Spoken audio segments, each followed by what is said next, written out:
Our next stop took us to Hobart, Oklahoma, in Kiowa County, and what is left of an icy spring. Ice that fell from the sky as hail.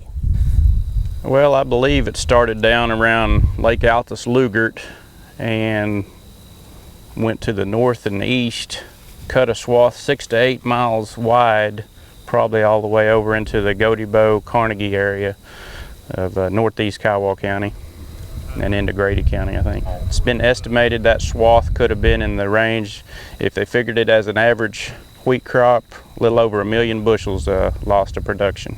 We were affected with 650 acres of certified seed that we had to cancel out on. It looked like that you had gone out and swathed and baled the hay, carried the round bales off, and we didn't even have any stubble left standing.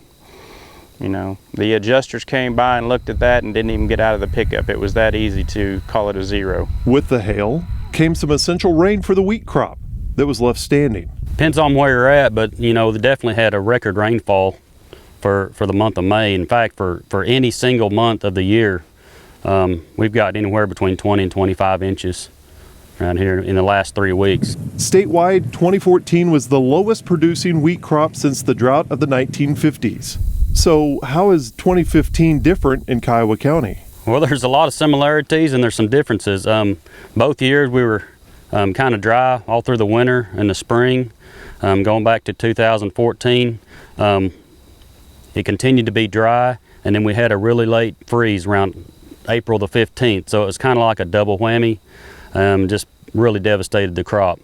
This year, same conditions kind of through the winter and the spring, but around the 15th of April, we started getting moisture and just came in the nick of time and just kind of made this wheat just kind of rebound and gave it a shot in the arm, and we're going to have an average crop at least. Yeah, it's gone down. We've had hail, wind, the disease, and now we've actually even got some insects out here. Headworms are starting to take effect. We just hope we don't have any sprouting of the head. I mean, we had plenty of moisture to get it up, and so you know we had high hopes of, you know, after definitely coming from a failure from 2014, we had high hopes of, you know, this was going to be the year, and but we did start off dry, but we had enough moisture to get it up, and it came up to a good stand. You know, it was just going back through the winter and the spring. When we did get rain, it was just, you know, a couple tenths here, a couple tenths there. It wasn't just really, you know, just kind of kept it going, but just it wasn't, you know, building any subsoil moisture up. The wettest May on record in Oklahoma has pushed back many things by almost 2 weeks, like wheat harvest.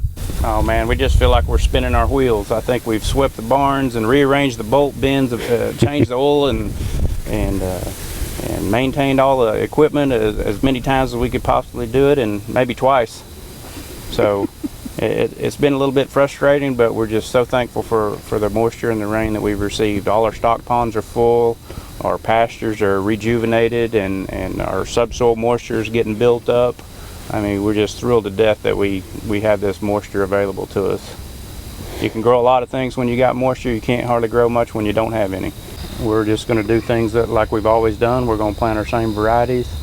We've got a full moisture profile underneath it. We're very optimistic on 2016.